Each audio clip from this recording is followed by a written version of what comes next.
Hi! Oh my god, it's been a long time no see. Well, you can't actually see me right now. I'm in my pajamas and you don't get to see that. That's okay. But here I am back after a unnecessarily long break. I apologize. To I thought we would do kind of a bookshelf tour. Now, the way it works for me is my books are kind of spread out throughout my house. This is kind of like the main hall, but we'll go to the other bookshelves too. So let's get a little close over here. All this stuff over here is my husband's, the clutter and chaos. He's a YA and fantasy kind of guy. So those are his books. And then we start over here. So we've got the Ruby Jean Jensen section. If you've ever heard me talk about books at all, you've definitely heard me mention her. And then we come on down to here, just your good old-fashioned paperbacks, which, you know, actually mean a lot to me. I think of all the beautiful books that I have, these old paperbacks just, they pull something in me that I'm really attached to. And there's the He-Man books.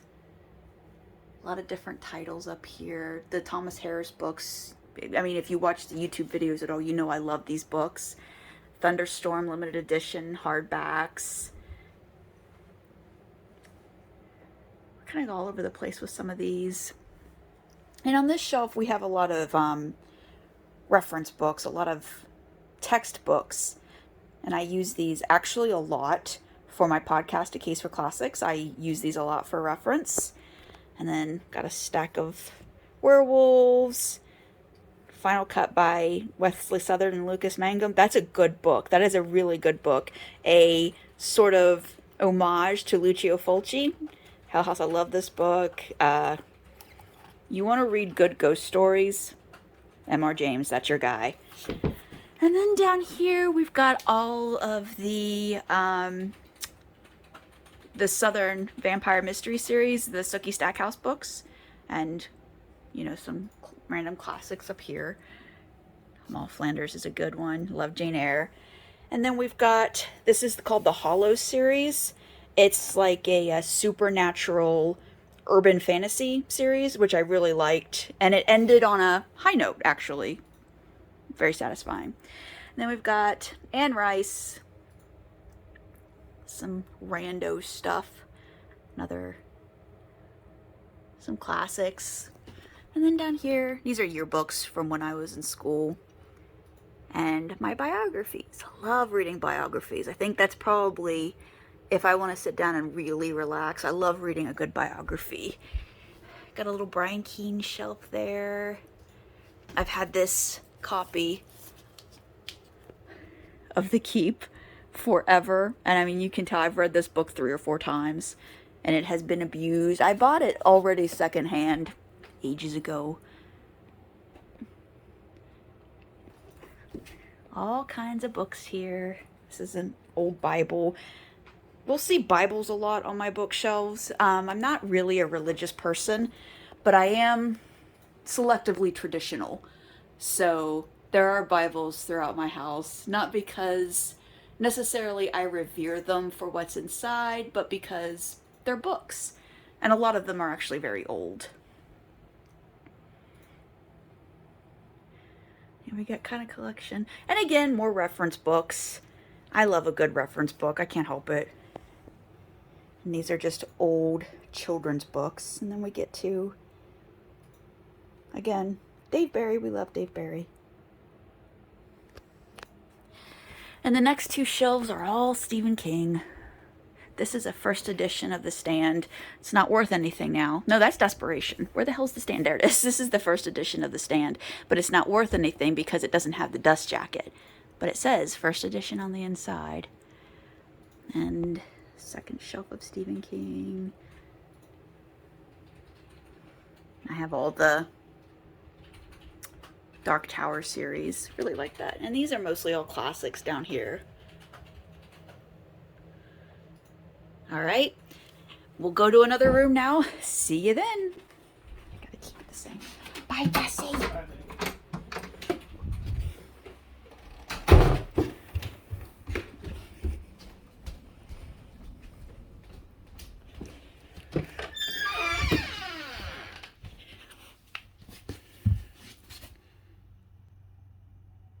Okay, and here we are. We're in my office, my writing room, and I've got this little rack here where I keep binders for the podcast, spare notebooks. I call this my war book. It's got planning material and stuff in it. I just got this. I'm really excited to read this. You know I am. And this, really excited to read this. I love everything Wesley puts out. And then these are kind of like my to be reads. And I tend to do a lot of backwards reading. I'm not super modern with what I read. It's a lot of older stuff that I'm going into, but some of it's more modern. Let's see.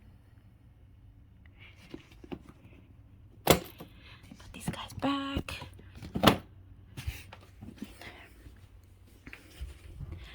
And these are my brag shelves.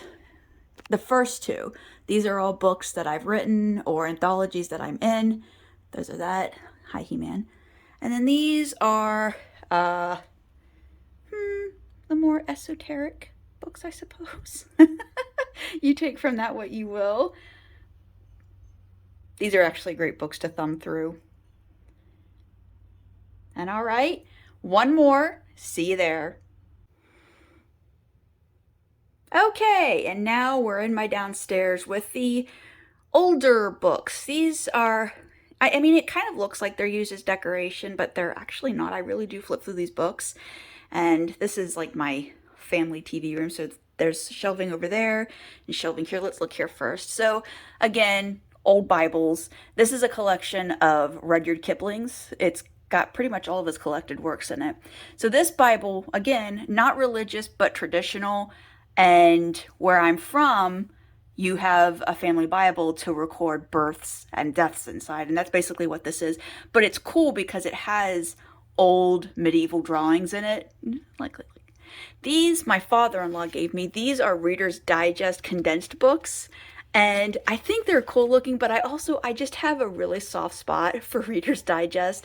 When I was in the 8th grade, you could either take French or Spanish where I was from, and they didn't offer Spanish in my middle school, so you could either take French or reading, and I opted to take reading because I was going to take Spanish in high school, and the reading teacher was this really, really laid-back younger guy, and we would sit and read animal attack stories from Reader's Digest.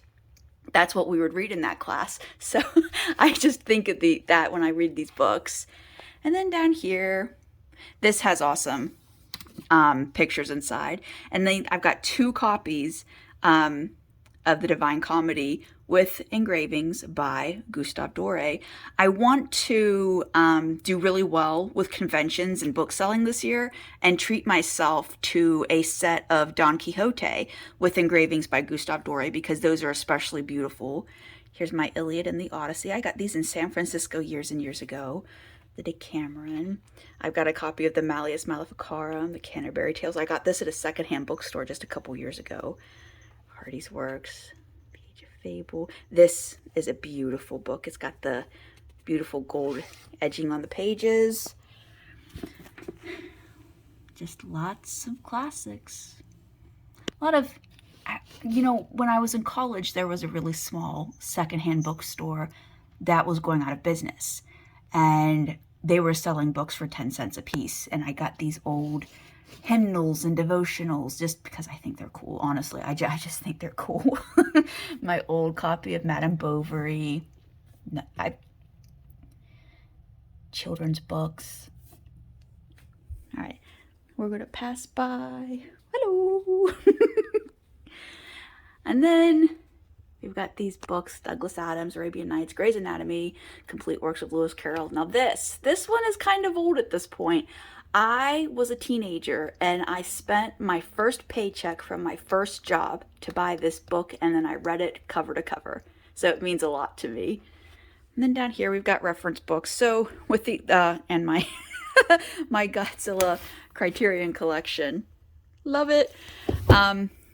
With these books, so my oldest son, who, as I've mentioned before, is on the spectrum, he has a talent for finding 4-leaf clovers. and he will bring them to me and I'll press them. That all of these books literally are stuffed full of four-leaf clovers that my son has found in our backyard. And then we've got these. This is an old Bible. And then we've got these. Look how Tolstoy's spelled. More Kipling. Euripides. I think I've got 3 old copies of the Aeneid. There's one there, and there's one there, and I think there's one over there. So, hello, kitty. That'll be it for me today. I mean, hello.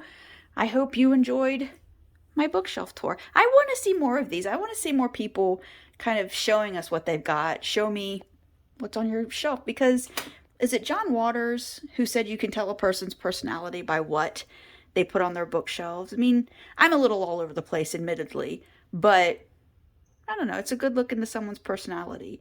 When I have a friend and I go to their house for the first time, I love to go and nib at their bookshelves. So if you happen to post a video or pictures, please tag me and let me know so I can have a peek. And that'll be it for me. And I will maybe see you again sometime soon. We're never going to resume a weekly schedule with videos again. That's just over and done with. But maybe we'll resume once every couple weeks, maybe, if I have something to talk about. So thank you for being here. I hope the world is treating you well. Bye-bye.